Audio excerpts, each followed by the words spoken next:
23 মে 2025 সালে সিভিল সার্জনের কার্যালয় ফরিদপুর কর্তৃক আয়োজিত স্বাস্থ্য সহকারী পদের নিয়োগ পরীক্ষার সম্পূর্ণ কোশ্চেনটি আজকে আমরা সলিউশন করব।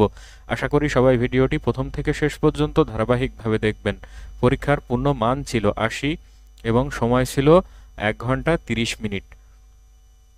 1 নম্বর কোশ্চেনটি হচ্ছে সন্ধি বিচ্ছেদ করুন। বিদ্যালয় এর সন্ধি বিচ্ছেদ হচ্ছে বিদ্যা যুক্ত আলয়। নায়ক এর সন্ধি বিচ্ছেদ হচ্ছে নই যুক্ত অক। নায়ক। ষড়যন্ত্র এর সন্ধি বিচ্ছেদ হচ্ছে ষট যুক্ত যন্ত্র, এখানে ট এর নিচে একটা হলন্ত চিহ্ন বসবে। রবীন্দ্র এর সন্ধি বিচ্ছেদ হচ্ছে রবি যুক্ত ইন্দ্র। পদ্ধতি এর সন্ধি বিচ্ছেদ হচ্ছে পদ যুক্ত হতি, এখানে দ এর নিচে একটা হলন্ত চিহ্ন বসবে। 2 নম্বর কোশ্চেনটি হচ্ছে বিপরীত শব্দ নির্ণয় করুন। প্রাচীন এর বিপরীত শব্দ হচ্ছে অর্বাচীন। ভালোবাসা এর বিপরীত শব্দ হচ্ছে ঘৃণা। আর্দ্র এর বিপরীত শব্দ হচ্ছে শুষ্ক। উত্থান এর বিপরীত শব্দ হচ্ছে পতন। ঈষৎ এর বিপরীত শব্দ হচ্ছে অধিক বা প্রচুর। 3 নম্বর কোশ্চেনটি হচ্ছে ব্যাসবাক্য সহ সমাস নির্ণয় করুন। মৃগ শিশু এর ব্যাসবাক্য হচ্ছে মৃগের শিশু, এখানে র বিভক্তি আছে, তাহলে এটা হচ্ছে ষষ্ঠী তৎপুরুষ সমাস। নদীমাতৃক এর ব্যাসবাক্য হচ্ছে নদী মাতা যার, এখানে ব্যাসবাক্যে শেষে যার কথাটি আছে, তাহলে এটা হচ্ছে বহুব্রীহি সমাস। পথভ্রষ্ট এর ব্যাসবাক্য হচ্ছে পথ থেকে ভ্রষ্ট, এখানে থেকে বিভক্তি যুক্ত আছে, তাহলে এটা হচ্ছে পঞ্চমী তৎপুরুষ সমাস। চন্দ্রমুখ এর ব্যাসবাক্য হচ্ছে মুখ চন্দ্রের ন্যায়, এখানে ব্যাসবাক্যের কথাটি হচ্ছে মিথ্যা, মুখ কখনো চন্দ্রের মতো হতে পারে না, তাহলে এটা হচ্ছে উপমিত কর্মধারয় সমাস। পঙ্কজ এর ব্যাসবাক্য হচ্ছে পঙ্কে জন্মে যা, এটা উপপদ তৎপুরুষ সমাস। জলচর জলদ এগুলো উপপদ তৎপুরুষ সমাসের উদাহরণ। 4 নম্বর কোশ্চেনটি হচ্ছে এক কথায় প্রকাশ করুন। 2 হাত সমান চলে যার এর এক কথায় প্রকাশ হচ্ছে সব্যসাচী। ঐতিহাসিক জ্ঞানের পূর্বাসুরী এর এক কথায় প্রকাশ হচ্ছে প্রাগৈতিহাসিক। আকাশে উড়ে যে বা আকাশে চড়ে যে এর এক কথায় প্রকাশ হচ্ছে খেচর। জয় করার ইচ্ছা বা জয় করিবার ইচ্ছা জিগীষা। যে নারীর বিবাহ হয়নি এর এক কথায় প্রকাশ হচ্ছে কুমারী, যদি বলা থাকতো যে নারীর বিবাহ হয় না সেটা হতো অনুরা। 5 নম্বর কোশ্চেনটি হচ্ছে শুদ্ধ বানান নির্ণয় করুন। পিপীলিকা শব্দের শুদ্ধ বানান হচ্ছে পরস্বী পয় দীর্ঘী লয়রস্বী কয়াকার পিপীলিকা। স্বাস্থ্য শব্দের শুদ্ধ বানান হচ্ছে দন্ত শয় বয় আকার দন্ত শয় হয় জফলা স্বাস্থ্য। মুমূর্ষু শব্দের শুদ্ধ বানান হচ্ছে ময়রস্যু ময় দীর্ঘ মূর্ধন্য শয়রে প্রস্যু মুমূর্ষু। শ্রদ্ধাঞ্জলি এর শুদ্ধ বানান হচ্ছে তালবু শয়রফলা দয় ধয় আকার ইয় বর্গজ লয়রহস্যি শ্রদ্ধাঞ্জলি। শূন্য এর শুদ্ধ বানান হচ্ছে তালবস্বয় দীর্ঘ দন্ত নয় জফলা শূন্য। 6 নম্বর কোশ্চেনটি হচ্ছে fill in the blanks with appropriate preposition, অর্থাৎ উপযুক্ত প্রিপোজিশন ব্যবহার করে শূন্যস্থানগুলো পূরণ করতে হবে। Call me dash you leave, call me before you leave, অর্থাৎ তুমি যাওয়ার আগে আমাকে কল দিও বা আমাকে ডেকো। He climbed dash the mountain, he climbed up the mountain, অর্থাৎ সে পাহাড়ে উঠে গেল।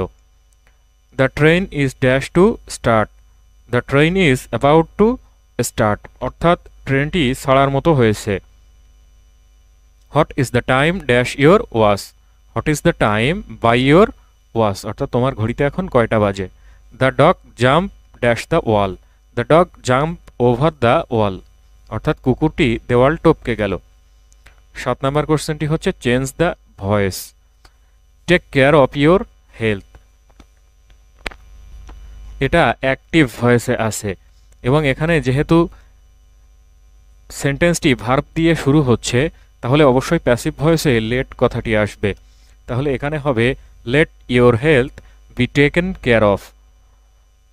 আই নো দ্য ম্যান, এটাও অ্যাক্টিভ ভয়েসে আছে, এর প্যাসিভ ভয়েস হচ্ছে the man is known to me, we made him captain, এটার প্যাসিভ ভয়েস হচ্ছে he was made captain by us.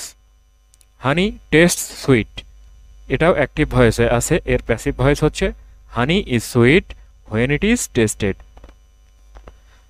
Change the voice, এটাও অ্যাক্টিভ ভয়েস আছে এবং এটাও যেহেতু এই ভার্ব দিয়ে শুরু হচ্ছে তাহলে এটারও প্যাসিভ ভয়েসে লেট দিয়ে শুরু হবে। তাহলে এখানে হবে let the voice be changed. 8 number কোশ্চেনটি হচ্ছে অ্যান্সার দ্য কারেক্ট আর্টিকেল, অর্থাৎ উপযুক্ত আর্টিকেল ব্যবহার করতে হবে। He is dash one eyed man, he is a one eyed man. One eyed man, 1 টাকা নোট এগুলোর আগে সাধারণত আর্টিকেল হিসাবে এ ব্যবহৃত হয়। He is doing dash activity, he is doing an activity, অর্থাৎ সে কাজ করছে। অ্যাক্টিভিটি শব্দটি ভাওয়েল এ দিয়ে শুরু হচ্ছে, তাই এর আগে অ্যান বসবে। Dash rich are not always happy, the rich are not always happy, অর্থাৎ দ্য রিচ দিয়ে ধনী শ্রেণীকে বোঝানো হচ্ছে। She has dash pet dog, she has a pet dog. Mister John is dash European, mister John is a European. European শব্দটি E দ্বারা বা vowel দ্বারা শুরু হলেও এর উচ্চারণ হচ্ছে ইউ এর মতো, তাই এর আগে এ বসবে। 9 নাম্বার কোশ্চেনটি হচ্ছে ট্রান্সলেট ইনটু ইংলিশ, অর্থাৎ ইংরেজিতে অনুবাদ করতে হবে। সূর্য পূর্ব দিকে উদিত হয়, the sun rises in the east. রোগী ব্যথায় কষ্ট পাচ্ছে, the patient is suffering from pain. Washington আমেরিকার রাজধানী, Washington is the capital of America. ইচ্ছা থাকিলে উপায় হয়, where there is a will there is a way. Faridpur Padma নদীর তীরে অবস্থিত, Faridpur is situated on the bank of river Padma. 10 নম্বর কোশ্চেনটি হচ্ছে write a paragraph on upazila health complex, অর্থাৎ উপজেলা স্বাস্থ্য কমপ্লেক্স নিয়ে একটা প্যারাগ্রাফ লিখতে হবে। এখান থেকে আপনারা দেখে নিতে পারেন। সমাধান নির্ণয় করুন, উৎপাদকে বিশ্লেষণ করুন। 4a to the power 4 minus 4a square plus 9। তাহলে এটাকে আমরা ভেঙে লিখতে পারি 2a স্কোয়ার তার হোল স্কোয়ার প্লাস এই 9কে আমরা লিখতে পারি 3 স্কোয়ার। তাহলে এটা হচ্ছে a এবং এটা হচ্ছে b, তাহলে মাঝখানে হবে 2ab, অর্থাৎ 2 ইন্টু a এর মান হচ্ছে 2a স্কোয়ার ইন্টু b এর মান হচ্ছে 3। এটাকে গুণ করলে আমরা পাবো 12a স্কোয়ার। তাহলে এখান থেকে যদি 16a স্কোয়ার বিয়োগ করি তাহলে আমাদের আলটিমেটলি থাকে মাইনাস 4a স্কোয়ার। তাহলে এতটুকু অংশ হচ্ছে a square plus 2ab plus b square, অর্থাৎ a প্লাস b তার হোল স্কোয়ার মাইনাস এটাকে আমরা লিখতে পারি 4a তার হোল স্কোয়ার। তাহলে এটাকে আমরা a এবং এটাকে b ধরতে পারি, অর্থাৎ সূত্রটি হচ্ছে a square minus b square, অর্থাৎ a plus b into a minus b। এখানে a প্লাস b হচ্ছে 2a square plus 3 plus 4a এবং a মাইনাস b হচ্ছে a square plus 3 minus 4a। এই রাশিটির উৎপাদক হচ্ছে এই দুইটি। মান নির্ণয় করুন, 2x plus 2 by x equal 3 হলে x square plus 1 by x স্কোয়ারের মান নির্ণয় করুন। এখানে রাশিটি হচ্ছে 2x plus 2 by x equal 3। এখান থেকে যদি আমরা 2 কমন নিই তাহলে থাকে x প্লাস 1 বাই এক্স সমান 3 বাই 2। এখন এই যে রাশি x square plus 1 by x square, এটাকে আমরা লিখতে পারি x প্লাস 1 বাই এক্স তার whole square minus 2 into x into 1 by x. এখানে x এবং 1 বাই এক্স কাটা যাবে, শুধুমাত্র থাকবে x square plus 1 by x square সমান এর মান হচ্ছে 3 বাই 2 তার হোল স্কোয়ার মাইনাস 2, অর্থাৎ x square plus 1 by x square সমান 1 বাই 4। একটি ঘড়ি 450 টাকায় বিক্রয় করলে 10% ক্ষতি হয়, কত টাকায় বিক্রয় করলে 10% লাভ হবে?